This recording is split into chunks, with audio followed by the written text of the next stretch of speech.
إن الحمد لله نحمده ونستعينه ونؤمن به ونتوكل عليه ونعوذ بالله من شرور أنفسنا ومن سيئات أعمالنا من يهده الله فلا مضل له ومن يضلل فلا هادي له وأشهد أن لا إله إلا الله وحده لا شريك له وأشهد أن محمدا عبده ورسوله أرسله بالهدى ودين الحق ليظهره على الدين كله ولو كره المشركون اللهم صل على محمد وعلى آل محمد كما صليت على إبراهيم وعلى آل إبراهيم إنك حميد مجيد وبارك على محمد وعلى آل محمد كما باركت على إبراهيم وعلى آل إبراهيم إنك حميد مجيد أما بعد فإن خير الحديث كتاب الله فأحسن الهدي هدي محمد صلى الله عليه وسلم وشر الأمور محدثاتها وكل محدثة بدعة وكل بدعة ضلالة وكل ضلالة في النار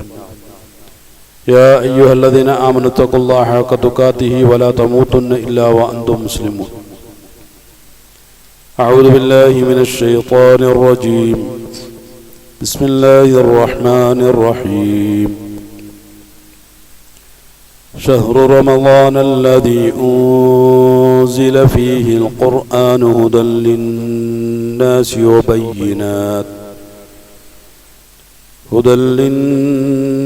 وبينات من الهدى والفرقان فمن شهد منكم الشهر فليصم ومن كان مريضا أو على سفر فعدة من أيام أخر يريد الله بكم اليسر ولا يريد بكم العسر ولتكملوا العدة ولتكبروا الله على ما هداكم ولعلكم تشكرون.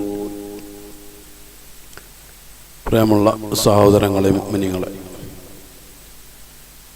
അല്ലാഹുവിൻ്റെ കൽപ്പനകളെ ജീവിതത്തിലകലം പാലിച്ചുകൊണ്ട് ജീവിക്കണമെന്നും തഖ്വയിൽ കൊണ്ട് ജീവിതത്തെ ചിട്ടപ്പെടുത്തണമെന്നും എന്നോട് നിങ്ങളോടും ആദ്യമായി ഉണർത്തുകയാണ്. വിശുദ്ധ ഖുർആനിലെ രണ്ടാമത്തെ സൂറത്തായ സൂറത്തുൽ ബഖറയുടെ 185 ആയത്ത് നാം ഒന്ന് പരിശോധിച്ച് നോക്കിയാൽ അല്ലാഹു സുബ്ഹാനഹു വ തആല നാം ഉൾക്കൊള്ളുന്ന ഈ ഒരു മാസത്തിൻ്റെ പ്രത്യേകതയെക്കുറിച്ചാണ് അതിൽ സൂചിപ്പിക്കുന്നത്.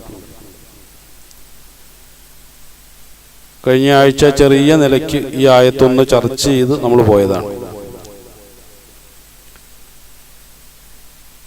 പുറമേയുള്ള ചർച്ചകൾക്കും അപ്പുറം അതിൻ്റെ ഉള്ളറകളിലേക്ക് കടന്നു ചെല്ലാൻ നമ്മെ കൊണ്ട് സാധിച്ചിരുന്നില്ല. റമദാൻ മാസം എന്താണ് എന്നതിനെയാണ് അല്ലാഹു ഇതിൽ വ്യക്തമാക്കുന്നത്. അഊദു ബില്ലാഹി മിനശ് ശൈത്വാനിർ റജീം. ശഹ്റു റമളാൻ അല്ലദീ ഉൻസില ഫീഹിൽ ഖുർആൻ. ഷഹ്റു റമളാൻ എന്നാൽ അതിലെ ഒന്നാമത്തെ വിഷയം ആ മാസത്തിൽ ഖുർആനിനെ നാം അവതരിപ്പിച്ചു എന്നുള്ളതാണ്. എന്തിനു വേണ്ടിയാണ് നാം ഖുർആനെ അവതരിപ്പിച്ചിട്ടുള്ളത്? അല്ലാഹു വ്യക്തമാക്കുന്നു, ഹുദൻ ലിന്നാസ്, അത് ജനങ്ങൾക്ക് മാർഗദർശനമായിട്ട്, മുസ്ലിം എന്ന് വേർതിരിക്കാത്ത രൂപത്തിൽ പൊതുവായ മുഴുവൻ ജനങ്ങളെയും ഉൾക്കൊള്ളുന്ന നിലയ്ക്കാണ് അല്ലാഹു സുബ്ഹാനഹു വ തആല പൊതുസമൂഹത്തിന് മാർഗദർശനമാണ് എന്ന് ഇവിടെ വ്യക്തമാക്കുക.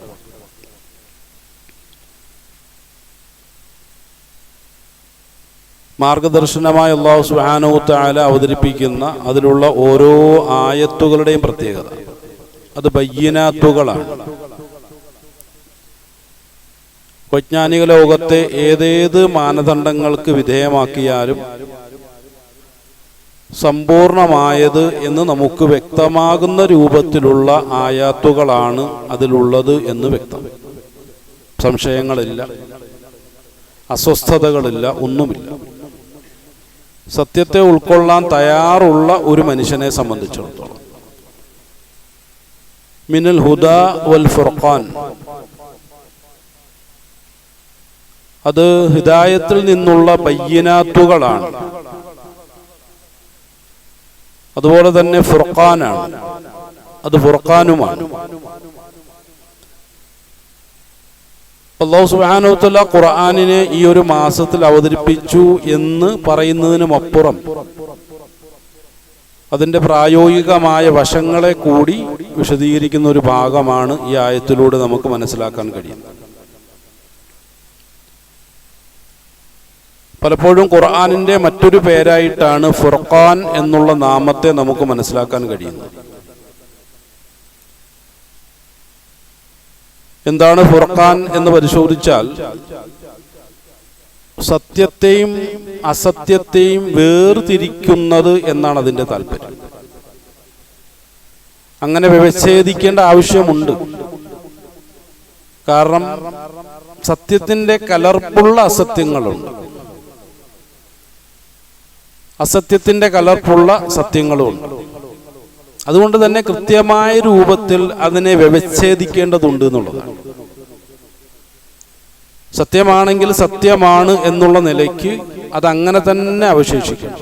അസത്യമാണെങ്കിൽ അത് സമ്പൂർണമായും അസത്യമാണ് എന്നുള്ള നിലയ്ക്ക് തന്നെ അത് നിലകൊള്ളുകയും ചെയ്യും. അപ്പോൾ മാത്രമേ ചിന്തിക്കുന്ന ബുദ്ധിയുള്ള വിവരമുള്ള മനുഷ്യർക്ക് അതിൽ നിന്നും കാര്യങ്ങളെ എടുക്കാൻ കഴിയുകയുള്ളൂ, ജീവിതത്തിൽ പ്രായോഗികവൽക്കരിക്കാൻ കഴിയുള്ളൂ. അപ്പൊ ഇങ്ങനെയുള്ള ഒരു ഖുർആനെ അവതരിപ്പിച്ച ഒരു മാസം എന്ന് പറഞ്ഞുകൊണ്ട് വിശുദ്ധമായ റമദാൻ മാസത്തെ അള്ളാഹു പരിചയപ്പെടുത്തുകയാണ്. രണ്ടാമത് ഫമൻ ഷഹിദ മിൻകുമു ശഹ്റ ഫല്യസും, ആരെങ്കിലും ഈ ഒരു ഖുർആൻ അവതരിപ്പിക്കപ്പെട്ട മാസത്തിൽ സന്നിഹിതനാണെങ്കിൽ അവർ എന്ത് ചെയ്യണം? ഫല്യസും, അപ്പോൾ അവരെന്ത് ചെയ്യണം? സൗമിനെ നോറ്റണം, അഥവാ നോമ്പ് നോറ്റണം, വ്രതാനുഷ്ഠാനത്തിൽ ഏർപ്പെടണം. ഇതാണ് ഖുർആന്റെ താല്പര്യം. അപ്പൊ ഒന്നാമത്തെ വിഷയം എന്താണ്? ഫുർഖാനിന് വിധേയമാകണം, ഹിദായത്തിന് വിധേയമാകണം. അതിന് പര്യാപ്തമായ ഒരു ഖുർആനിനെ അല്ലാഹു സുബ്ഹാനഹു വ തആല അവതരിപ്പിച്ചു. നോമ്പിന് വിധേയമാകുന്നുണ്ട്, പക്ഷെ ഖുർആനിനും ഫുർഖാനിയത്തിനും ഹിദായത്തിനും വിധേയമാകുന്നുണ്ടോ? പരിശോധിക്കേണ്ട ഒരു വിഷയമാണ്. മുസ്ലിം സമുദായത്തെ സംബന്ധിച്ചിടത്തോളം ഒന്നാം പ്രമാണം ഏതാണ് എന്ന് ചോദിച്ചാൽ ഖുർആൻ എന്ന് വെറുതെ പറയും. അത് വെറുതെ ഒരു പറച്ചിൽ മാത്രമാണ്. അവരുടെ കർമാനുഷ്ഠാനങ്ങളുമായി ബന്ധപ്പെട്ട ചർച്ചകൾ പരിശോധിച്ച് നോക്കിയാൽ മൂന്നാം പ്രമാണമാകുന്ന അല്ലെങ്കിൽ നാലാം പ്രമാണമാകുന്ന ഇജ്മാഇനും ഖിയാസിനുമാണ് ഒന്നാം സ്ഥാനം കൊടുക്കുന്നത്.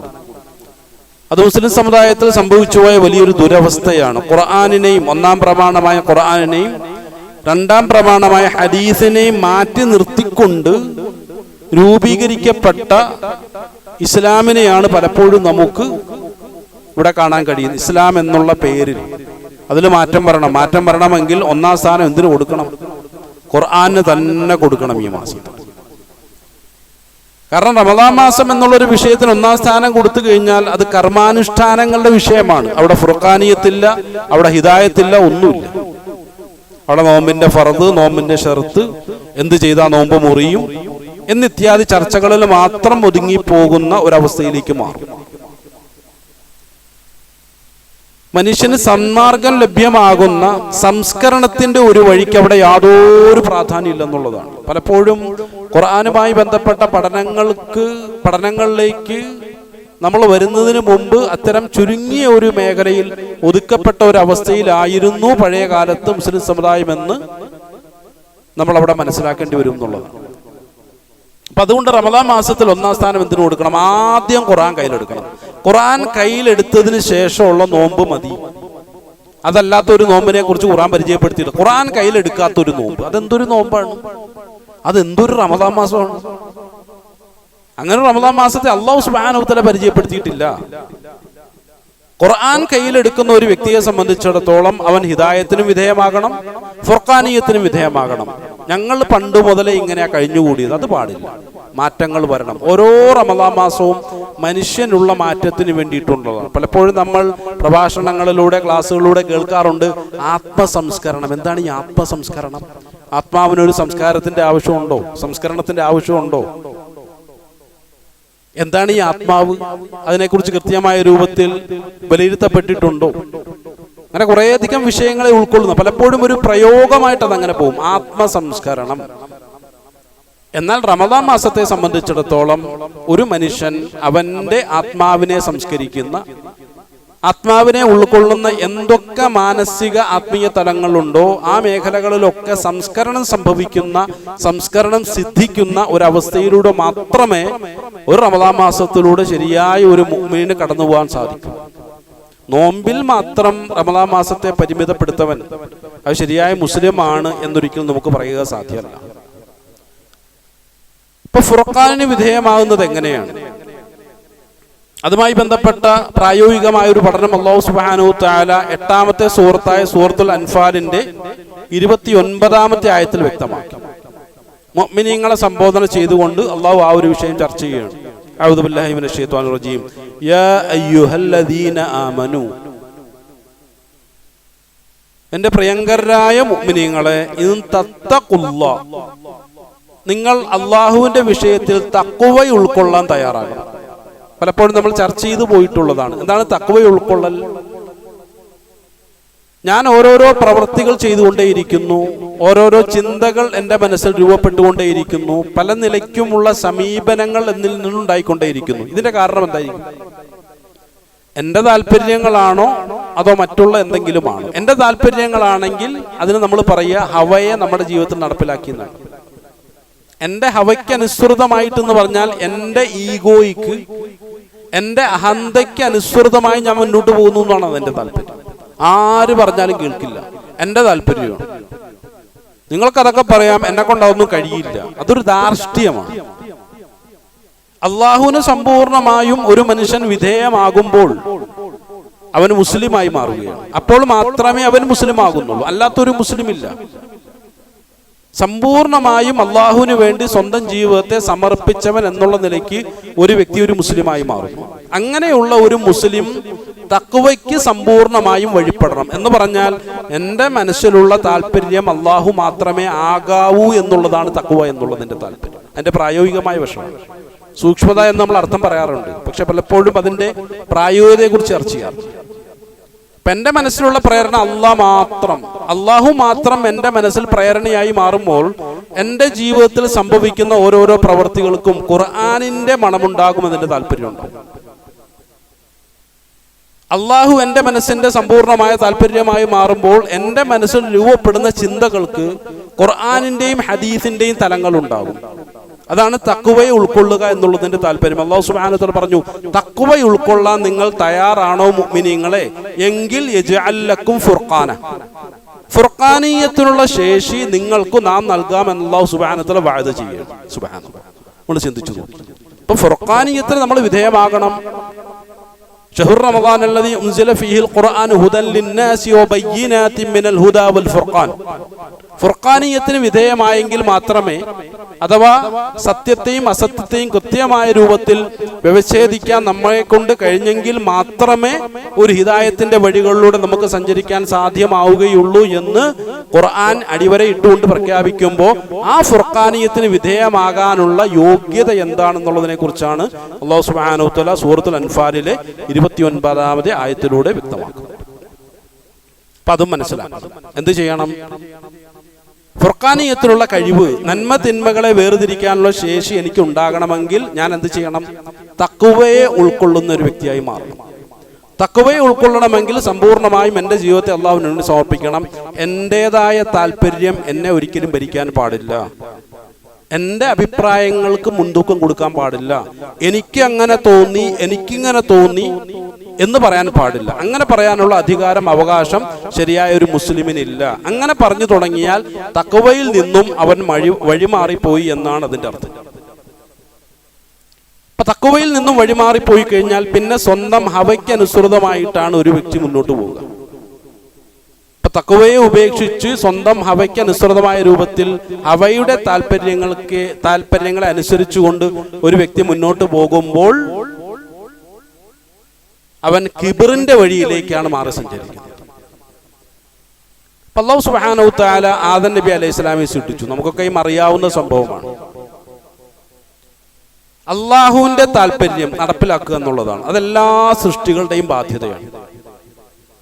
അള്ളാഹു എല്ലാ സൃഷ്ടികളോടും അത് ചോദിച്ചിട്ടുണ്ട്. ഭൂമിയോട് ചോദിച്ചു, ആകാശത്തോട് ചോദിച്ചു, പ്രപഞ്ചങ്ങളോട് ചോദിച്ചു. എല്ലാ സൃഷ്ടികളോടും പറഞ്ഞു, സമ്പൂർണമായ സമർപ്പണം എന്നിൽ അർപ്പിച്ചുകൊണ്ട് ഒന്നല്ലെങ്കിൽ നിങ്ങൾ സ്വയമായിട്ട് കടന്നു വരണം, അല്ലെങ്കിൽ ഞാൻ നിങ്ങളെ പിടികൂടും. ഇപ്പൊ പ്രപഞ്ചങ്ങളിലുള്ള സകല വസ്തുക്കളും എന്താ പറഞ്ഞത്? പടച്ചവനെ നീ പിടിക്കാൻ പാടില്ല, നിന്റെ പിടുത്തത്തെ അതിജീവിക്കാനുള്ള ശേഷി ഞങ്ങൾക്കില്ല. സ്വമേധയാ ഞങ്ങൾ എന്ത് ചെയ്യുന്നു? നിന്റെ മുന്നിൽ ഇതാ മുസ്ലിമായി മാറിയിരിക്കുന്നു, ഞങ്ങൾ സ്വന്തത്തെ തന്നെ സമ്പൂർണമായി നിന്റെ മുന്നിൽ സമർപ്പിച്ചിരിക്കുന്നു. ഇത് മലായികത്തുകൾ ഇങ്ങനെ പറഞ്ഞിട്ടുണ്ട്. അപ്പൊ മനുഷ്യരും ഇങ്ങനെ പറയണം എന്നാണ്. അങ്ങനെ പറയുമ്പോഴാണ് ഒരു വ്യക്തി മുസ്ലിമായി മാറുന്നതും അങ്ങനെ ഒരു തീരുമാനം എടുക്കാത്തപ്പോഴാണ് അവൻ കാഫിറായി മാറുന്നതും. ഇതായത് രണ്ടും തമ്മിലുള്ള വ്യത്യാസം. അല്ലാതെ നമസ്കരിക്കുന്ന അനുസരിക്കാത്തവൻ എന്നുള്ള ഒരു സങ്കല്പമില്ല. അത് നമസ്കരിക്കുന്ന കാഫിർ എന്ന് അവനെ കുറിച്ച് പറയാൻ കഴിയും. ഇപ്പൊ സക്കാത്ത് കൊടുക്കാത്ത കാഫിറുണ്ട്, നമസ്കരിക്കുന്ന കാഫിറാണത്. സക്കാത്ത് കൊടുക്കില്ല, നമസ്കാരത്തിന് റെഡിയാണ്. അവനെന്താണ്? അല്ലാഹു സുബ്ഹാനഹു വ തആല അങ്ങനെ തന്നെ പറഞ്ഞിട്ടുണ്ടല്ലോ. പരലോകത്തിന്റെ വിഷയത്തിൽ അവൻ കാഫിറാണ്, അതുകൊണ്ടാണ് സക്കാത്ത് കൊടുക്കാത്തത്. അപ്പൊ നമസ്കരിക്കുന്ന എല്ലാവരും മുസ്ലിമീങ്ങളാണ് എന്നുള്ള അഭിപ്രായമൊന്നും ആർക്കില്ല. ഇസ്ലാമിനെ സംബന്ധിച്ചിടത്തോളം ഖുർആനില്ല, ഹദീസിനില്ല എന്നുള്ളതാണ്.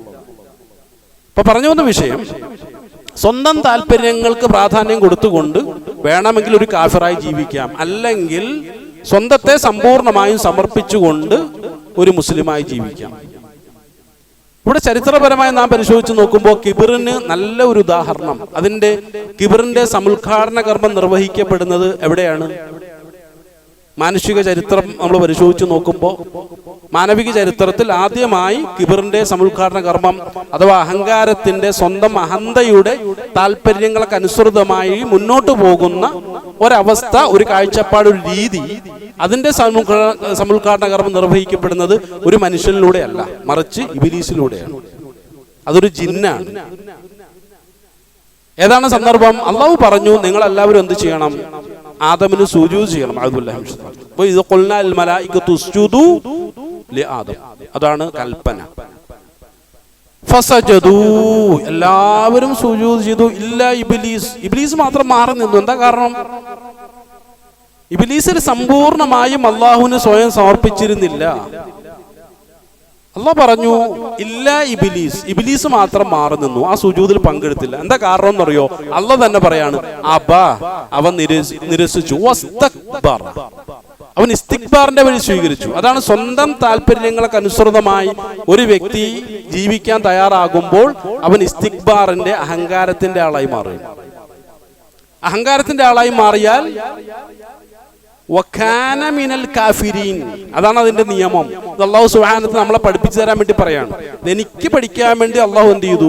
ഈ ആയത്ത് അവതരിപ്പിച്ചു. അല്ലാതെ ഇബ്ലീസിന്റെ പഴയകാല ചരിത്രമൊന്നും എന്നോട് ഓതേണ്ട ആവശ്യം പടച്ചവനെ സംബന്ധിച്ചിടത്തോളം ഇല്ല. ഇതെന്തിനു വേണ്ടിയിട്ടാണ്? എനിക്ക് പാഠമാകാൻ വേണ്ടി. അപ്പൊ ഇസ്തിഗ്ബാറിന്റെ വഴികൾ പെട്ടെന്ന് കുഫ്രിയത്തിലേക്ക് നയിക്കും എന്നുള്ളതാണ്. അതാണ് ഇവിടെ തെളിവ് പറയപ്പെട്ടത്. ഇബ്ലീസ് എന്ത് ചെയ്തു? സമ്പൂർണമായും സ്വന്തത്തെ അള്ളാഹുവിന് സമർപ്പിക്കാൻ തയ്യാറായില്ല. എല്ലാ വിഷയത്തിലും അനുസരിച്ചു, സുജൂദ് ചെയ്യാൻ പറഞ്ഞപ്പോൾ മാത്രം അനുസരിച്ചിട്ടില്ല. അപ്പൊ അവിടെ എന്ത് ചെയ്തു? സ്വന്തം താല്പര്യങ്ങൾക്ക് പ്രാധാന്യം കൊടുത്തു, സ്വന്തം അഹന്തയ്ക്ക് പ്രാധാന്യം കൊടുത്തു, ഹവയ്ക്ക് പ്രാധാന്യം കൊടുത്തു എന്നുള്ളതാണ്. അപ്പൊ എന്ത് ചെയ്തു? അവൻ ഇസ്തിഗ്ബാറിന്റെ ആളായി മാറി, അവൻ കാഫിറായിട്ട് മാറി എന്നുള്ളതാണ്. അതാണ് നിയമം. ഇത് ഖുർആൻ പറഞ്ഞതാണ്.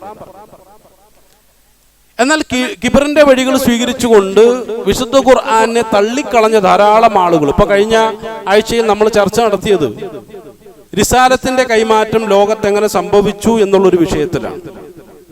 ഇത് ബനൂ ഇസ്രായേല്യരുടെ കൈകളിലൂടെയായിരുന്നു റിസാലത്തിന്റെ ചരിത്രം നമുക്ക് മനസ്സിലാക്കാൻ കഴിയുന്നത്. എന്നാൽ ഈസാ നബി അലൈഹിസ്സലാമയ്ക്ക് ശേഷം ഇബ്രാഹിം നബി അലൈഹിസ്സലാമയുടെ ആദ്യത്തെ മകനായ ഇസ്മായിൽ നബി അലൈഹിസ്സലാമയുടെ സന്താന പരമ്പരയിലേക്ക്, ബനു ഇസ്മായില്യരിലേക്ക് അല്ലാഹു സുബ്ഹാനഹു വ തആല എന്ത് ചെയ്തു? ബനു ഇസ്രായേലിൽ നിന്നും റിസാലത്ത് എടുത്ത് കൈമാറ്റം ചെയ്തു. ആദരവായ ഷഫീഉന റസൂലുള്ളാഹി സ്വല്ലല്ലാഹു അലൈഹി വസല്ലം. എന്താണ് അതിന്റെ കാരണം? ഇതെല്ലാം പരസ്പരം കൂട്ടിച്ചേർത്ത് വരുന്ന വിഷയങ്ങളാണ്. കാരണം സൂറത്തുൽ ബഖറയിലാണ് നോമ്പിനെ കുറിച്ച് അല്ലാഹു സുബ്ഹാനഹു വ തആല ചർച്ച ചെയ്യുന്നത്. സൂറത്തുൽ ബഖറയുടെ സിംഹഭാഗവും അല്ലാഹു സുബ്ഹാനഹു വ തആല ചർച്ച ചെയ്യുന്നത് ബനു ഇസ്രായേല്യരുടെ പെരുമാറ്റങ്ങളെ കുറിച്ചും രീതികളെ കുറിച്ചും സമീപനങ്ങളെ കുറിച്ചും ഒക്കെയാണ്. ഇത് രണ്ടും നമുക്ക് പാഠമാക്കേണ്ട വിഷയമാണ്. ബനു ഇസ്രായേലിനെ നമുക്കറിയില്ലെങ്കിൽ നോമ്പിനെ സമ്പൂർണമായ രൂപത്തിൽ മനസ്സിലാക്കാൻ കഴിയാതെ പോവും, നോമ്പിന്റെ ആത്മാവിനെ മനസ്സിലാക്കാൻ കഴിയാതെ പോവും. ഇത് അല്ലാഹു സുബ്ഹാനഹു വ തആല അവതരിപ്പിച്ചതാണല്ലോ, അല്ലാതെ എവിടുന്നെങ്കിലും കൊണ്ടുവന്ന ഒരു ചരിത്രമൊന്നും അല്ലല്ലോ. ഈ നോമ്പ് ചർച്ച ചെയ്ത അതേ സൂറത്തിൽ തന്നെ എനിക്ക് പഠിക്കാൻ വേണ്ടി അല്ലാഹു സുബ്ഹാനഹു വ തആല ബനൂ ഇസ്രായേലിനെയും ചർച്ച ചെയ്തു എന്ന് പറയുമ്പോൾ ഇത് രണ്ടും കൂട്ടിച്ചേർത്ത് പഠിക്കാൻ വേണ്ടിയിട്ടാണ് അങ്ങനെ ഒരു ശൈലി അല്ലാഹു സുബ്ഹാനഹു വ തആല സ്വീകരിച്ചിട്ടുള്ളത്. ഇപ്പൊ തഖ്വയുടെ വഴികളും വിട്ട് കിബറിന്റെ വഴികൾ സ്വീകരിച്ച ഇബ്ലീസിന്റെ അവസ്ഥയെക്കുറിച്ച് നമ്മൾ മനസ്സിലാക്കി. പിന്നീട് ചരിത്രപരമായി നമ്മൾ കാണുന്ന ആരെയാണ്? ജൂത ക്രൈസ്തവരെയാണ്. ബനൂ ഇസ്രായേലിയരുടെ വഴികളിലൂടെ കടന്നു വന്ന ജൂത ക്രൈസ്തവരെയാണ്.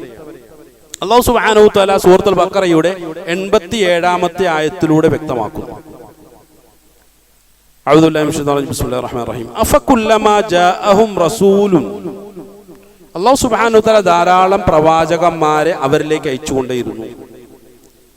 ബിമാ ലാ തഹ്വ അൻഫുസുകും മുസ്തക്ബർതും ഫരീഖൻ കദ്ദബതും വഫരീഖൻ തഖ്തുലൂൻ. അവരെന്ത് ചെയ്തു? സ്വന്തം താല്പര്യങ്ങൾക്ക് അനുസൃതമായി കാര്യങ്ങളെ മാറ്റാൻ ശ്രമിച്ചപ്പോൾ ഇസ്തിക്ബാറിന്റെ വഴികളിലേക്ക് അവർ മാറിപ്പോയി. ബിമാ ലാ തഹ്വ, അവർ ഹവയെ സ്വീകരിച്ചു. അൻഫുസുകും മുസ്തക്ബർതും, അങ്ങനെ ഇസ്തിക്ബാറിന്റെ വഴിയിലേക്ക് അവർ കടന്നുപോയി. ഫരീഖൻ കദ്ദബ, അങ്ങനെ അവരെന്ത് ചെയ്തു? നിഷേധിച്ചു കളഞ്ഞു. കൊണ്ടോ, ഇതൊക്കെ ഇബ്ലീസ് ഉണ്ടാക്കി വെച്ച ഒരു വഴിയാണ്. അബാ വസ്തക്ബറ വകാന മിനൽ കാഫിരീൻ തന്നെയാണ് ഇവിടെയൊക്കെ സംഭവിച്ചുകൊണ്ടിരിക്കുന്നത്. നിരസിക്കുക, അഹങ്കാരത്തിന്റെ വഴികൾ സ്വീകരിക്കുക, കാഫിറായി മാറുക. ഇത് തന്നെ ബനൂ ഇസ്രായേലിയർ എന്ത് ചെയ്യുന്നു? അവരുടെ ജീവിതത്തിൽ ആ ഒരു ശൈലി സ്വീകരിച്ചപ്പോൾ അവർക്ക് എന്ത് ചെയ്യേണ്ടി വന്നു? പ്രവാചകന്മാരെ അടക്കം കൊന്നൊടുക്കേണ്ടി വന്നു. കാരണം ഇവരുടെ ഹവയ്ക്ക് അനുസൃതമായിട്ടുള്ള നിയമങ്ങളല്ല കടന്നു വന്ന പ്രവാചകന്മാരൊക്കെ പറഞ്ഞു വന്നു. ഒരു ഉദാഹരണം പറഞ്ഞാൽ, ഈസാ നബി അലൈഹി സ്വലാം ബൈത്തുൽ മുഖദ്ദസിൽ പ്രവാചകത്വം ലഭിച്ചുകൊണ്ട് കടന്നു വരികയാണ്. അപ്പൊ ബൈത്തുൽ മുഖദ്ദസിൽ അഥവാ ജെറുസലേം ദേവാലയത്തിൽ കാണുന്ന കാഴ്ച എന്താണ്? അവിടെ പഴയ പണ്ഡിതന്മാർ ആ പള്ളിയിൽ വെച്ച് ലേലം ചെയ്യുന്നു. എന്താണ്? ചെറിയ ചെറിയ വസ്തുക്കളെ വലിയ വിലയ്ക്ക് ലേലം ചെയ്യണം. അവർ പണ്ഡിതന്മാരാണ്. അപ്പൊ ഈ ബനൂ ഇസ്രായേൽ എന്താണ്? അവരുടെ പൗരുഷ പറയുന്നു, പൂർവ്വപിതാക്കന്മാരുടെ പൗരുഷ പറയുന്നു, പള്ളിയുടെ പൗരുഷ പറയുന്നു. ഇതൊക്കെ മുൻനിർത്തിക്കൊണ്ട് അവർ ആത്മീയ കച്ചവടങ്ങൾ നടത്തിക്കൊണ്ടിരിക്കുകയാണ്, ജനങ്ങളെ ചൂഷണം ചെയ്തുകൊണ്ടിരിക്കുകയാണ്. ഈസാ നബി അലൈഹി സ്വലാം ചെന്നിട്ട് അവരോട് പറഞ്ഞു, ഇത് പാടില്ല. മതം എന്നുള്ളത് കച്ചവടത്തിന് വേണ്ടിയിട്ടുള്ളതല്ല, അത് മനുഷ്യരുടെ ജീവിത വ്യവസ്ഥിതിക്കുള്ളതാണ്, അത് കച്ചവടം ചെയ്യാൻ വേണ്ടിയിട്ടുള്ളതല്ല. അതുകൊണ്ട് ഇത് പാടില്ല എന്ന് പറഞ്ഞു. അപ്പൊ അവർക്ക് ദേഷ്യമായി. ഇതെന്താണ് പുതിയൊരു പരിപാടി? ഇവനാരാണ് പുതിയൊരാൾ എന്നൊക്കെ പറഞ്ഞിട്ട് ഈസാ നബി അലൈഹി സ്വലാമയ്ക്ക് എതിരിൽ പ്രതികരിച്ചു തുടങ്ങി. സമ്പൂർണമായും വലിയ പാരമ്പര്യത്തെ അവകാശപ്പെടുന്ന ആളുകളായിരുന്നുവെങ്കിൽ അവരുടെ പാരമ്പര്യത്തിലൂടെ തന്നെ കടന്നു വന്ന മഹാനായ ഈസാ നബി അലൈഹി സ്വലാമയെ അവർ ഉൾക്കൊള്ളണമായിരുന്നു. എന്നാൽ സ്വന്തം അഹന്തയ്ക്ക് അനുസൃതമായിട്ടല്ലാതെ അള്ളാഹുവിന്റെ താല്പര്യങ്ങൾക്ക് വേണ്ടി സ്വന്തം ജീവിതത്തെ സമർപ്പിച്ച ചില ആളുകൾ ഈസാ നബി അലൈഹി സ്വലാമയുടെ സംസാരത്തെ സാഗൂതം ശ്രദ്ധിക്കുകയും ഒരു പഠനാർഹമായ രൂപത്തിൽ അതിനെ ഏറ്റെടുക്കുകയും അങ്ങനെ അതിൽ സത്യമുണ്ട് എന്ന് മനസ്സിലാക്കിക്കൊണ്ട് അവരെയാണ് പിന്നീട് ഹവാരിയങ്ങൾ എന്നുള്ള രൂപത്തിൽ നമ്മൾ അറിയപ്പെടുന്നത്, അപ്പോസ്തലന്മാർ എന്ന പേരിൽ അറിയപ്പെടുന്നത്. ഈസാ നബി അലൈഹി സ്വലാമയെ 100% പിൻപറ്റിയ അവിടുന്നിന്റെ സ്വഹാബത്ത്. എന്നാൽ നല്ലൊരു ശതമാനം ആളുകൾ ഇത് എതിർത്തു. എന്താ എതിർക്കാനുള്ള കാരണം? ഇതെനിക്ക് ഇഷ്ടമുള്ള കാര്യമല്ല, അത് തന്നെ കാര്യം. ദൈവം ഈ പറഞ്ഞ എനിക്കിഷ്ടമുള്ള കാര്യമല്ല, എനിക്ക് അങ്ങോട്ട് ഉൾക്കൊള്ളാൻ പറ്റുന്ന സംഗതിയല്ല. ഏത് മതമാണെങ്കിലും, ഏത് അള്ളാഹു ആണെങ്കിലും, ഏത് പ്രവാചകനാണെങ്കിലും കൊള്ളാം, ഇതൊന്നും എനിക്ക് ഉൾക്കൊള്ളാൻ പറ്റുന്ന കാര്യമല്ല. അതാണ് ബിമാ ലാ തഹ്വ അൻഫുസുകും മുസ്തക്ബർതും എന്ന് അള്ളാഹു സുബ്ഹാനഹു വ തആല. പിന്നെ ഇസ്തിക്ബാറിന്റെ വഴി ചോദിക്കും, പിന്നെ ഞാൻ വലിയ പുള്ളിയാവുമല്ലോ, അങ്ങനെയാണോ? പിന്നെ ഞാൻ വലിയ പുള്ളി, എനിക്കാണെല്ലാം അറിയാവുന്നത്, വേറെ ആർക്കും ഒന്നും അറിയില്ല. ആ ഇസ്തിക്ബാറിന്റെ അഹങ്കാരത്തിന്റെ വഴിയിലേക്ക് ഒരു വ്യക്തി മാറ്റപ്പെടുകയാണ്. അപ്പൊ ഇതാണ് അവിടെ സംഭവിക്കുന്ന വലിയൊരു അപകടം. അപ്പൊ സ്വാഭാവികമായും തങ്ങൾക്കിടയിലുള്ള മതകാര്യങ്ങളെ മാത്രം പിൻപറ്റുന്ന ഒരവസ്ഥയിലേക്ക് എന്ത് ചെയ്യുന്നു? ആളുകൾ മാറുന്ന ഒരവസ്ഥയാണ്. തങ്ങൾക്ക് ഇഷ്ടമുള്ള മതകാര്യങ്ങൾ മാത്രം പിൻപറ്റും. അതിന്റെ ഒരു അവസ്ഥയെക്കുറിച്ച് അല്ലാഹു സുബ്ഹാനഹു വ തആല പറഞ്ഞു. ബനൂ ഇസ്രായേലിനെ തന്നെ മുൻനിർത്തി ഉദാഹരണം വെച്ചുകൊണ്ട് പറയുകയാണ് സൂറത്തുൽ ബഖറ. അതേ സൂറത്ത് തന്നെയാണ്. അതിന്റെ 85-ാമത്തെ ആയത്തിൽ അല്ലാഹു ചോദിക്കുന്ന ഒരു ചോദ്യമുണ്ട്. അഊദു ബില്ലാഹി മിനശ് ശൈത്വാനിർ റജീം. അഫതുഅ്മിനൂന ബിബഅദിൽ കിതാബ് വതക്ഫുറൂന ബിബഅദ്. കിതാബിലുള്ള ചില കാര്യങ്ങളിൽ നിങ്ങൾ ഈമാൻ കൊള്ളുന്നു, ഇതെന്തൊരു നിലപാടാണ്? വതക്ഫുറൂന ബിബഅദ്, മറ്റു ചില കാര്യങ്ങളെ നിങ്ങൾ നിഷേധിക്കുകയും ചെയ്യുന്നു. നിങ്ങൾക്ക് ഇഷ്ടമുള്ള കാര്യങ്ങളൊക്കെ അതെന്താണ്? അപ്രമാണബദ്ധമാണ്. നിങ്ങൾക്ക് ഇഷ്ടമില്ലാത്ത കാര്യങ്ങൾ അതൊന്നും നമുക്ക് ഉൾക്കൊള്ളാൻ കഴിയില്ല, അതെന്തോ പുത്തൻ വാദമാണ് എന്നൊക്കെ പറഞ്ഞിട്ട് അതിനെ തള്ളിക്കളയുന്ന ഒരവസ്ഥ. ഇതെന്തോ പുതിയ പരിപാടിയോ? പഴയ കാലത്തൊന്നും ഇങ്ങനെ ഇല്ലായിരുന്നല്ലോ, ഇപ്പൊ പുതിയ കുറെ പരിപാടികൾ തുടങ്ങിയിട്ടുണ്ട് എന്നൊക്കെ പറഞ്ഞിട്ട് അതിനെ അന്ധമായ രൂപത്തിൽ എതിർത്ത് ഇല്ല ഇല്ലാതാക്കാനുള്ള ശക്തമായ ശ്രമങ്ങൾ പലപ്പോഴും പല ആളുകളിലും നടക്കുന്നതായി നമുക്ക് മനസ്സിലാക്കാൻ കഴിയും. ആ ഗതികെട്ട വർഗത്തോടൊപ്പം നമ്മൾ ചേരാതിരിക്കാൻ പരിശ്രമിക്കുക എന്നുള്ളത്. അതിനെന്താ ചെയ്യേണ്ടത്? ഇസ്തിക്ബാറിനെ ഒഴിവാക്കുക, സ്വന്തം ഹവയ്ക്ക് അനുസൃതമായി ചിന്തിക്കുന്ന ശൈലികളെയൊക്കെ മാറ്റുക, സമ്പൂർണമായും സ്വന്തം ജീവിതത്തെ അള്ളാഹുവിന് സമർപ്പിക്കുക, പ്രേരണ അള്ളാഹ് മാത്രമായി മാറുക, തഖ്വയുടെ ആളായി ഒരു മുത്തഖിയായി മാറുകയും അങ്ങനെയെങ്കിൽ അള്ളാഹു സുബ്ഹാനഹു വ തആല എന്ത് ചെയ്യും? ഹിദായത്തിന്റെ വഴികൾ തുറന്നിരും. ഇപ്പൊ സ്വന്തം താല്പര്യങ്ങളെ മാത്രം വഴിപ്പെട്ടുകൊണ്ടിരിക്കുന്ന ഒരാളുടെ മുന്നിൽ ഖുർആൻ എന്ത് പ്രസക്തിയാണ്? എന്തെങ്കിലും പ്രസക്തി ഉണ്ടോ?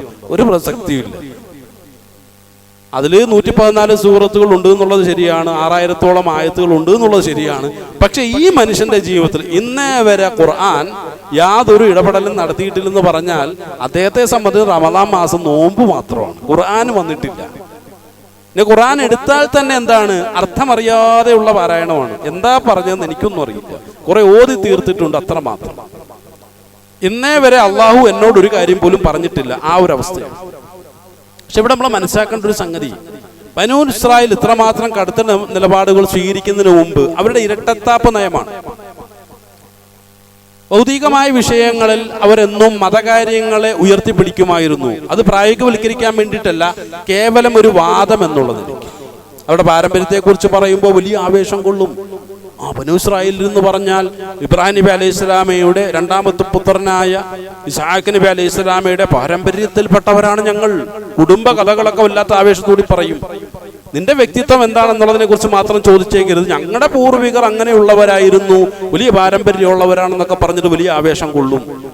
ഈ പറയുന്ന ആളുടെ വ്യക്തിത്വത്തെ കുറിച്ചൊന്നും ചോദിച്ചേക്കരുത്, കാരണം അത്രമാത്രം മോശമാണ്. പക്ഷെ ഇദ്ദേഹം എന്താണ് ആവേശം കൊള്ളുന്നത്? പൂർവികരുടെ ചരിത്രം പറഞ്ഞിട്ടാണ്. ഇതൊരു ശൈലിയാണ്.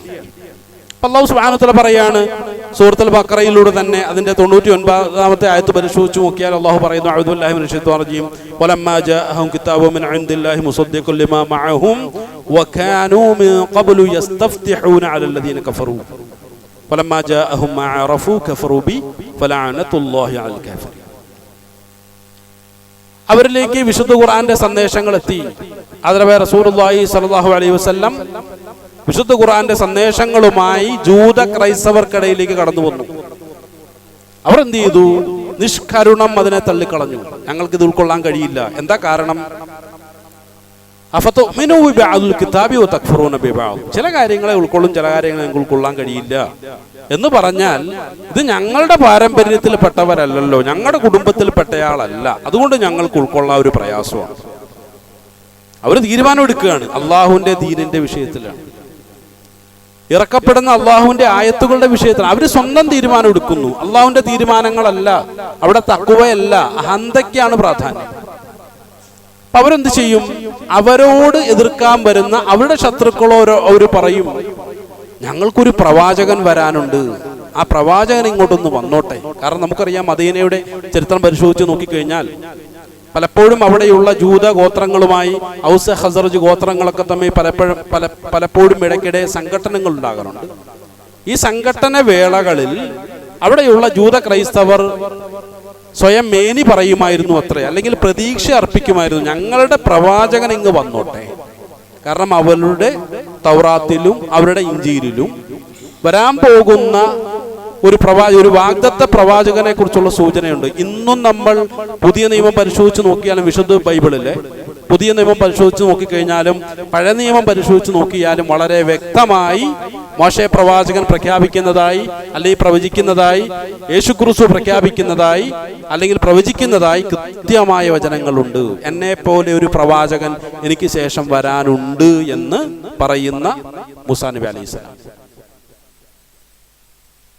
അല്ലെങ്കിൽ സ്വന്തമായിട്ടൊന്നും സംസാരിക്കാതെ അദ്ദേഹത്തിന്റെ നാവിലേക്ക് വെച്ചു കൊടുക്കുന്ന വചനങ്ങൾ പറഞ്ഞു കേൾപ്പിക്കുന്ന ഒരു വാഗ്ദത്ത പ്രവാചകനെ കുറിച്ച് ഈസാ നബി അലൈഹി സ്വലാമയും പറയുന്നതായി വിശുദ്ധ ബൈബിളിലെ പല വചനങ്ങൾ നമുക്ക് കാണാൻ സാധിക്കും. അപ്പൊ ഇതേ കാര്യം തന്നെ അവരെന്ത് ചെയ്യുമായിരുന്നു? പറയുമായിരുന്നു, വാഗ്ദത്ത പ്രവാചകരെ, ഞങ്ങൾക്കൊരു പ്രവാചകൻ ഇങ്ങ് വന്നോട്ടെ, അപ്പൊ എന്ത് ചെയ്യും? നിങ്ങളെയൊക്കെ ഞങ്ങൾ അതിജയിക്കും. അപ്പോഴും ഇവരുടെ മനസ്സിലുള്ള പ്രതീക്ഷ എന്തായിരുന്നു? ആ പ്രവാചകൻ ഞങ്ങളുടെ പാരമ്പര്യത്തിലൂടെ തന്നെയായിരിക്കും അയക്കപ്പെടുക എന്നുള്ളത്. പക്ഷെ അങ്ങനെ അയക്കപ്പെട്ടില്ല എന്നുള്ള ഒരൊറ്റ താല്പര്യം കൊണ്ട് നമ്മൾ ചിന്തിച്ചു നോക്കേണ്ട ഒരു വിഷയമാണ്. ഇത് അള്ളാഹു ഒന്നും അല്ല ഇവരുടെ വിഷയം. ഇവരുടെ വിഷയം ഇവരുടെ അഹന്ത തന്നെയാണ്. ഞങ്ങളുടെ പാരമ്പര്യത്തിലൂടെ എന്തുകൊണ്ട് അള്ളാഹു അയച്ചില്ല? അയക്കാത്തത് കൊണ്ട് ഈ പ്രവാചകനെ ഉൾക്കൊള്ളാൻ ഞങ്ങൾ തയ്യാറല്ല. ഒരു വാഗ്ദത്ത പ്രവാചകനാണെങ്കിൽ പോലും ഞങ്ങൾ ഇദ്ദേഹത്തെ അംഗീകരിക്കാൻ തയ്യാറല്ല എന്ന് പിൽക്കാലത്ത് പറയുന്ന ആ ഒരു സാഹചര്യത്തിലേക്കാണ് മദീനയുടെ ചരിത്രങ്ങൾ വ്യക്തമാക്കുന്നത്. എന്നാൽ അപ്പോഴും അല്ലാഹു സുബ്ഹാനഹു വ തആല വീണ്ടും പറയുന്നു, അഊദുബില്ലാഹി മിനശ് ശൈത്വാനിർ റജീം, അല്ലദീന ആതൈനാഹുൽ കിതാബ യഅരിഫൂനഹു കമാ യഅരിഫൂന അബ്നാഅഹും. സ്വന്തം മക്കളെ തിരിച്ചറിയുന്നത് പോലെ, സ്വന്തം മക്കളെ എത്രമാത്രം ലളിതമായിട്ടാണോ എനിക്ക് തിരിച്ചറിയാൻ കഴിയും. എൻ്റെ മക്കളെ ആരെങ്കിലും പരിചയപ്പെടുത്തി തരേണ്ട ആവശ്യമുണ്ടോ? കണ്ട മനസ്സിലാവും ഇത് എൻ്റെ മോനാണല്ലോ, എൻ്റെ മോളാണല്ലോ.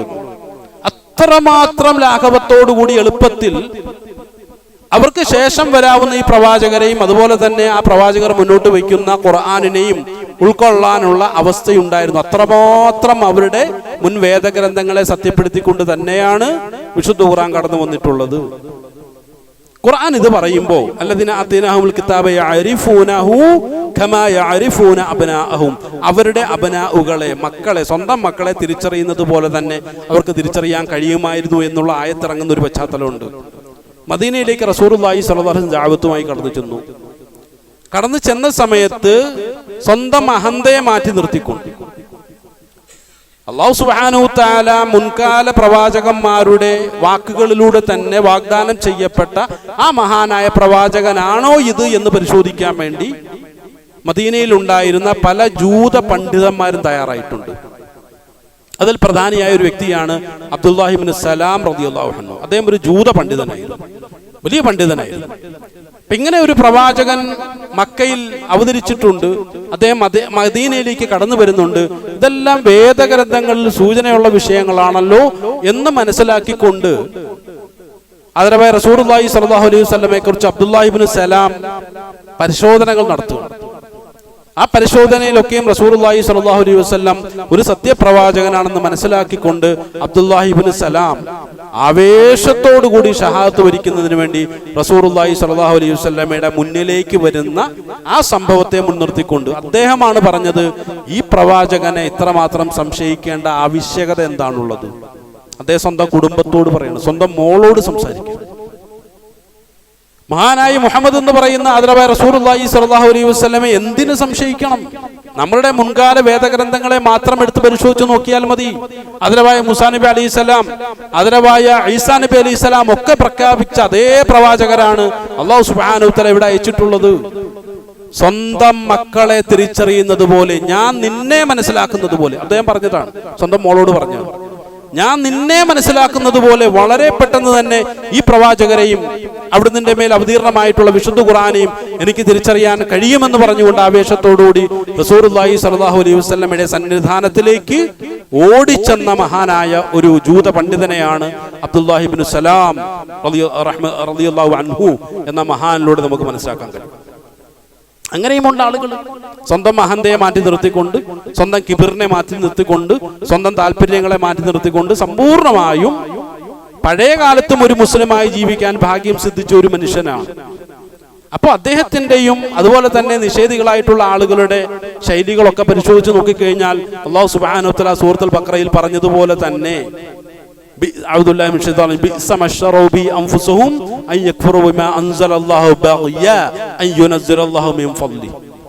അല്ലാഹു സുബ്ഹാനഹു വ തആല അവൻ തിരഞ്ഞെടുത്ത, അവൻ ഇഷ്ടപ്പെട്ട അവന്റെ ഒരു അബ്ദിന്റെ മേൽ, അതിലെ റസൂലുള്ളാഹി സ്വല്ലല്ലാഹു അലൈഹി വസല്ലം മേൽ ഈ ഗ്രന്ഥം ഇറക്കിയ വിഷയത്തിലുള്ള ഈർഷ്യയാൽ, കെറുബിനാൽ, നമ്മുടെ നാടൻ ഭാഷയിൽ പറഞ്ഞാൽ ഭയങ്കര കെറുവായി പോയി. എന്താണ്? ബനു ഇസ്രായേലിന്റെ പാരമ്പര്യത്തിലുള്ള ഒരു പ്രവാചകനെ തെരഞ്ഞെടുത്തില്ല, മറിച്ച് ബനു ഇസ്മായിലിൽ നിന്നാണ്, ആ പാരമ്പര്യത്തിലുള്ള അറബികളുടെ പാരമ്പര്യത്തിൽ നിന്നും ഒരു വ്യക്തിയെ മക്കയിൽ നിന്നും അള്ളാഹു തെരഞ്ഞെടുത്തതിലുള്ള കെറുവാണ്, ദേഷ്യമാണ്. അതുകൊണ്ട് ഞങ്ങൾ ഉൾക്കൊള്ളില്ല. കണ്ടോ, അവരുടെ അഹന്ത പ്രവർത്തിക്കുകയാണ്, സ്വന്തം താല്പര്യങ്ങൾ പ്രവർത്തിക്കുകയാണ്, അവരുടെ കിബറുകളാണ് പ്രവർത്തിക്കുന്നത്. പക്ഷെ അബ്ദുല്ലാഹി ഇബ്നു സലാമിനെ പോലെ സമ്പൂർണമായും അള്ളാഹുവിന് സമർപ്പിച്ചുകൊണ്ട് പഴയ കാലത്തും തൗറാത്തിനെയും ഇഞ്ചീലിനെയും ഉൾക്കൊണ്ടുകൊണ്ട് പഴയ കാലത്തും ആദരവായ മൂസാ നബി അലൈഹിസ്സലാമയും ഈസാ നബി അലൈഹിസ്സലാമയും സമ്പൂർണമായി ഉൾക്കൊണ്ടുകൊണ്ട് മുന്നോട്ട് പോയ ശരിയായ ഒരു മുസ്ലിമിനെ സംബന്ധിച്ചിടത്തോളം, കാരണം ഒന്നിനു വേണ്ടിയിട്ടല്ല, പാരമ്പര്യത്തിനല്ല, സ്ഥലകാല ഭേദങ്ങൾക്കല്ല, ഒന്നിനുമല്ല, ഒരു വ്യക്തിക്കുമല്ല, ഒരു ഭരണകൂടത്തിനും മുന്നിലല്ല. എൻ്റെ സമർപ്പണം, ആത്മാ സമർപ്പണം എന്നുള്ളത് ഏകനായ അള്ളാഹുവിന് വേണ്ടി മാത്രമാണ് എന്ന കാഴ്ചപ്പാടോടുകൂടി മുന്നോട്ട് പോയ സന്ദർഭത്തിൽ അള്ളാഹുവിനെ മാത്രം മഹത്വപ്പെടുത്തിക്കൊണ്ട്, അള്ളാഹുവിനാണ് ജീവിതത്തിൽ ഏറ്റവും കൂടുതൽ സ്ഥാനമുള്ളത്, എൻ്റെ കിബിറിന് എൻ്റെ ജീവിതത്തിൽ യാതൊരു സ്ഥാനവുമില്ല, എൻ്റെ ഹന്തയ്ക്ക് യാതൊരു പ്രാധാന്യവുമില്ല, എൻ്റെ സ്വന്തം താല്പര്യങ്ങൾക്ക് ഒരു പ്രാധാന്യവുമില്ല എന്ന് സമ്പൂർണ്ണമായി മനസ്സിലാക്കിക്കൊണ്ട് അബ്ദുല്ലാഹി ഇബ്നു സലാം റളിയല്ലാഹു അൻഹുവിനെ പോലുള്ള മഹത്തുക്കൾ, ധാരാളം ജൂത ക്രൈസ്തവ പണ്ഡിതന്മാർ ഇസ്ലാമിലേക്ക് കടന്നു വരുന്ന കാഴ്ചയാണ് നമുക്ക് അവിടെ കാണാൻ കഴിയും. അള്ളാഹു കാര്യങ്ങളെ ശരിയായ വിധം മനസ്സിലാക്കാനുള്ള നല്ല ബോധവും ചിന്തയും നൽകി നമ്മെ എവരെയും അനുഗ്രഹിക്കുമാറാണ്.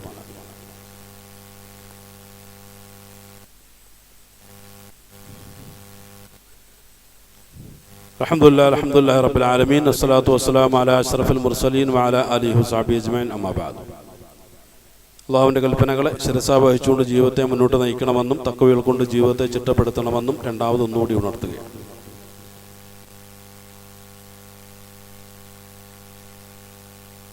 أعوذ بالله من الشيطان الرجيم. بسم الله الرحمن الرحيم.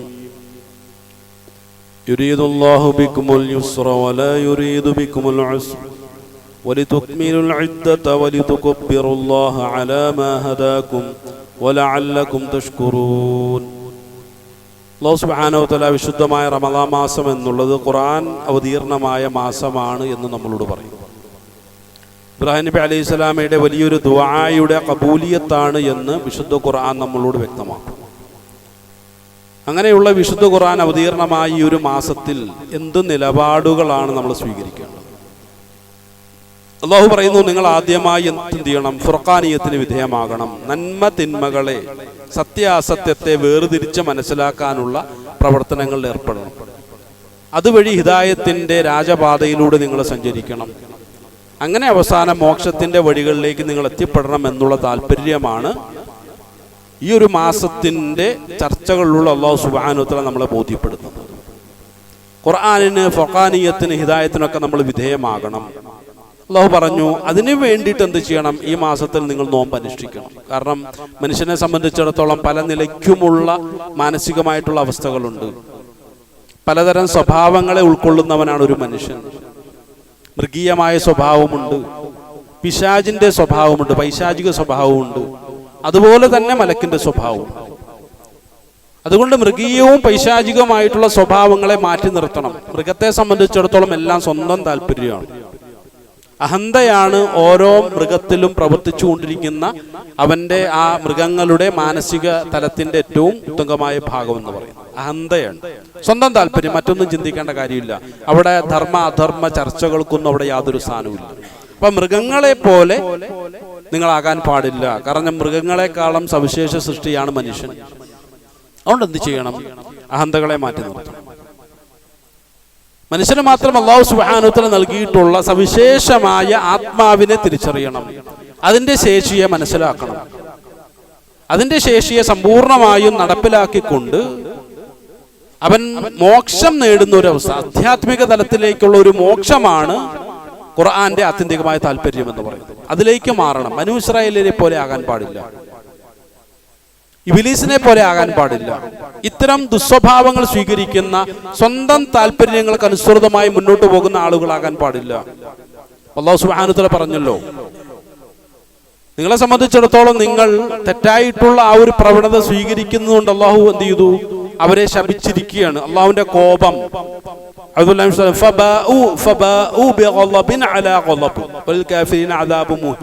അള്ളാഹു പറഞ്ഞത്, അള്ളാഹുവിന്റെ കോപം അവരുടെ മേൽ ഇറങ്ങി. ഇപ്പൊ പലപ്പോഴും നമ്മൾ എല്ലാ നമസ്കാരങ്ങളിലും പാരായണം ചെയ്യുന്ന സൂറ, അതിന്റെ അവസാനത്തെ ആയത്ത് എന്താണ്?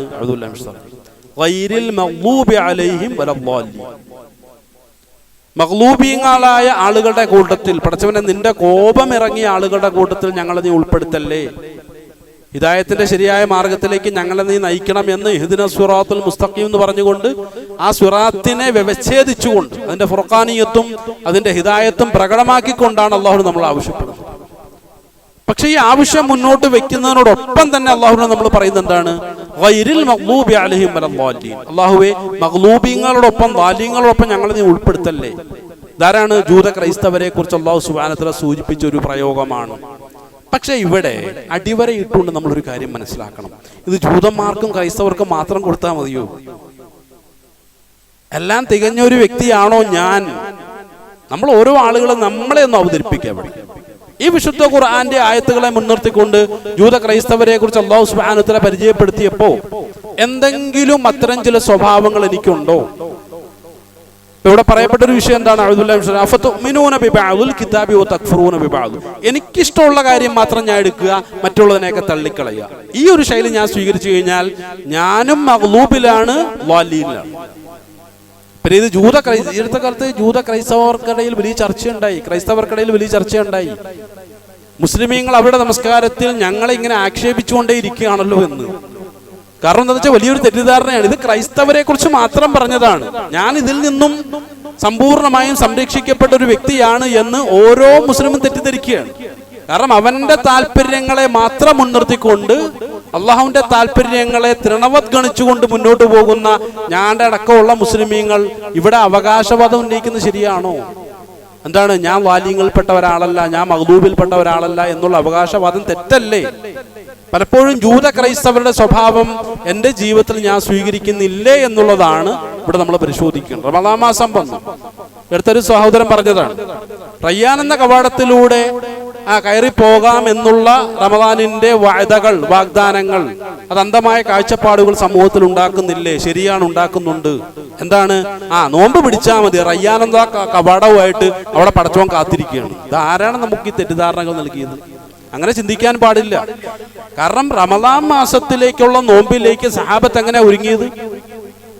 ഇപ്പൊ എനിക്ക് ആരോടെങ്കിലും എന്തെങ്കിലും വെറുപ്പോ വിദ്വേഷമോ ഉണ്ടെങ്കിൽ അവരോടൊക്കെ പോയി പറഞ്ഞിട്ട് മാപ്പാക്കും. എന്തിനു വേണ്ടിയിട്ടാണ്? റമദാൻ വരാൻ പോകുന്നത്, അതാണ് വിഷയം. അവർക്കിടയിൽ അസ്വസ്ഥതകളില്ല, എന്നാൽ പോലും അറിയാതെ എന്തെങ്കിലും മോശമായ ഒരു വാക്ക് ആരോടെങ്കിലും ഞാൻ ഉപയോഗിച്ചിട്ടുണ്ടോ എന്നുള്ള വിഷയത്തിൽ വലിയ നിരീക്ഷണ പരീക്ഷണ പഠനങ്ങൾ നടത്തുകയാണ് സഹാബത്ത്. എന്തിന്? റമദാന് മുമ്പ് ശഅബാൻ മാസത്തിൽ.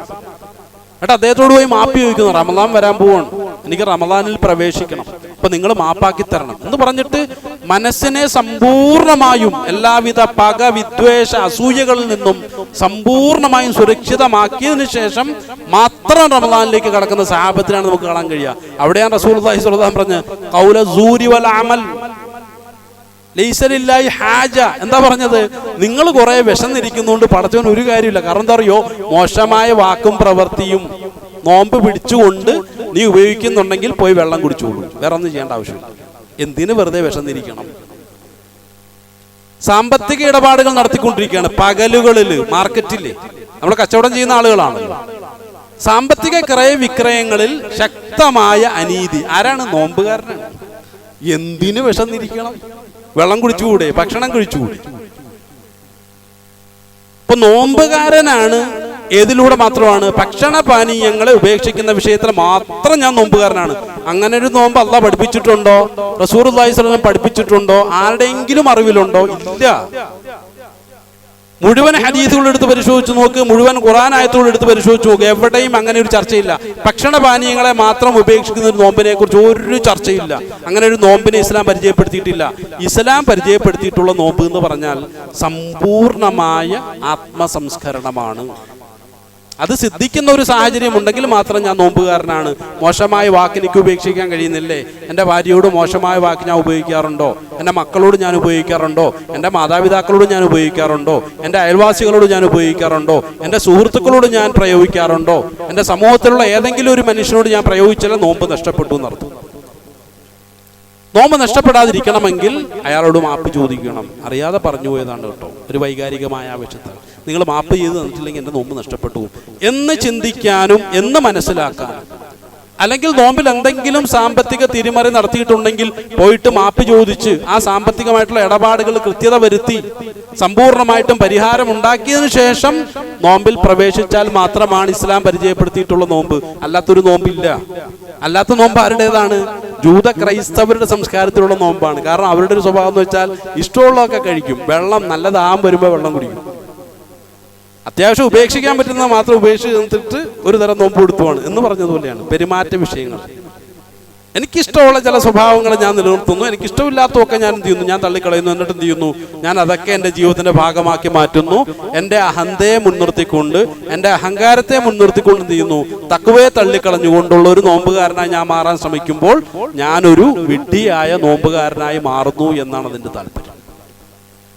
അപ്പൊ ശരിയായൊരു നോമ്പ് എന്താണ്? ശരിയായൊരു ഫുർഖാനിയത്തിന്റെ വഴിയിലൂടെ ഞാൻ എന്താണ് തയ്യാറാകണമെങ്കിൽ, അത് ഹിദായത്ത് എന്നിൽ സംജാതമാകണമെങ്കിൽ എന്തിനൊക്കെ ഞാൻ വിധേയമാകണം മാനസികമായ തലങ്ങളിൽ, അതിനെക്കുറിച്ചുള്ള വിശാലമായ ചർച്ചയാണ് റമദാനുമായി ബന്ധപ്പെട്ട് അല്ലാഹു സുബ്ഹാനഹു വ തആല നമ്മുടെ മുന്നിലേക്ക് വെച്ചിട്ടുള്ളത്. അതിനെ തള്ളിക്കളഞ്ഞ ആളുകൾ ലോകത്ത് പരാജയപ്പെട്ട ചരിത്രവും കൂടി അതേ സൂറത്തിൽ തന്നെ നമുക്ക് പാഠമാകുന്നതിന് വേണ്ടി അല്ലാഹു സുബ്ഹാനഹു വ തആല അവതരിപ്പിച്ചു. അല്ലാഹു കാര്യങ്ങളെ ശരിയാം വിധം മനസ്സിലാക്കി അതിൽ നിന്നും പാഠങ്ങൾ ഉൾക്കൊണ്ട് നല്ല ഒരു നോമ്പുകാരനായി ജീവിച്ച് ആത്മസംസ്കരണം സിദ്ധിക്കുന്ന അള്ളാഹുവിന്റെ പ്രിയപ്പെട്ട മുഅ്മിനീങ്ങളായി മാറാനുള്ള വലിയ തൗഫീഖ് നൽകി അല്ലാഹു സുബ്ഹാനഹു വ തആല നമ്മെ ഏവരെയും അനുഗ്രഹിക്കുമാറാകട്ടെ. നമ്മളിൽ നിന്ന് വന്നുപോയിട്ടുള്ളവരും ചെറുതുമായ മുഴുവൻ പാവങ്ങളെയും അള്ളാഹുവിന്റെ മഹത്തായ ഫضل കൊണ്ട് വിട്ടുകൊടുത്ത് മാപ്പാക്കി തരുമാറാകട്ടെ. ലോകത്ത് കഷ്ടപ്പാടുകൾ ദുരിതങ്ങൾ അനുഭവിക്കുന്ന എല്ലാ മുസ്ലിമീങ്ങളെയും എല്ലാവിധ പ്രയാസങ്ങളിൽ നിന്നും അള്ളാഹു കരകയറ്റി അവർക്കൊക്കെയും സമാധാനം സമാശ്വാസം കൊടുത്ത് അനുഗ്രഹിക്കുമാറാകട്ടെ. പ്രത്യേകിച്ചും ഫലസ്തീൻ മുസ്ലിമീങ്ങൾക്ക് അള്ളാഹു നല്ല പരിഹാരങ്ങൾ കൊടുത്ത് അനുഗ്രഹിക്കുമാറാകട്ടെ. നമ്മളിൽ നിന്ന് മരണപ്പെട്ടു പോയിട്ടുള്ള മുഴുവൻ ആളുകളുടെയും ഖബറുകളെ അള്ളാഹു വിശാലമാക്കുകയും അവർക്കൊക്കെയും മഗ്ഫിറത്തും മർഹമത്തും കൊടുത്ത് അനുഗ്രഹിക്കുകയും ചെയ്യുമാറാകട്ടെ. പെട്ടെന്നുള്ള മരണങ്ങളിൽ നിന്നും മാരകമായ രോഗങ്ങളിൽ നിന്നും എല്ലാവിധ ബലാ മുസീബത്തുകളിൽ നിന്നും അള്ളാഹു നമ്മളെയും നമ്മുടെ കുടുംബത്തിലുള്ള നാട്ടിലുള്ള മുഴുവൻ ആളുകളെയും കാത്തുരക്ഷിച്ച് അനുഗ്രഹിക്കുമാറാകട്ടെ. രോഗങ്ങളിൽ പെട്ടുപോയിട്ടുള്ള ആളുകൾ അവരുടെ രോഗശൈലിയിൽ വലിയ പ്രയാസത്തിൽ കഴിഞ്ഞുകൂടുന്ന അല്ലാഹു സുബ്ഹാനഹു വ തആല അവർക്കൊക്കെയും വലിയ സമാധാനവും വലിയ പരിരക്ഷയും കൊടുത്ത് അനുഗ്രഹിക്കുമാറാകട്ടെ. ശിഫ കൊടുത്ത് അനുഗ്രഹിക്കുമാറാകട്ടെ. ഈ നോമ്പിൻ്റെ എല്ലാ പ്രയോജനങ്ങളും ജീവിതത്തിൽ കൊണ്ടുവരാനുള്ള തൗഫീഖ് കൊടുത്ത് അള്ളാഹുവിനെ അനുഗ്രഹിക്കുമാറാകട്ടെ. ലോക മുസ്ലിമീങ്ങൾ അള്ളാഹു അനുഗ്രഹിക്കുമാറാകട്ടെ. നഷ്ടപ്പെട്ട ഇസ്സത്തിനെ ഖുർആന്റെ ഹദീസിന്റെ വഴിയിലൂടെ തിരിച്ചു പിടിക്കാനുള്ള തൗഫീഖും താഖത്തും കൊടുത്ത് അള്ളാഹു മുസ്ലിം ലോകത്തെ അള്ളാഹു അനുഗ്രഹിക്കുമാറാകട്ടെ. അല്ലാഹുമ്മ ഗഫിർ ലിൽ മുഅ്മിനീന വൽ മുഅ്മിനാത്ത് വൽ മുസ്ലിമീന വൽ മുസ്ലിമാത്ത് അൽ അഹ്യാഇ മിൻഹും വൽ അംവാത്ത് റബ്ബനാ ആതിനാ ഫിദ് ദുനിയ ഹസന വഫിൽ ആഖിറതി ഹസനത വഖിനാ അദാബന്നാർ ആമീൻ ബിറഹ്മതിക യാ അർഹമർ റഹീമീൻ വൽഹംദുലില്ലാഹി റബ്ബിൽ ആലമീൻ.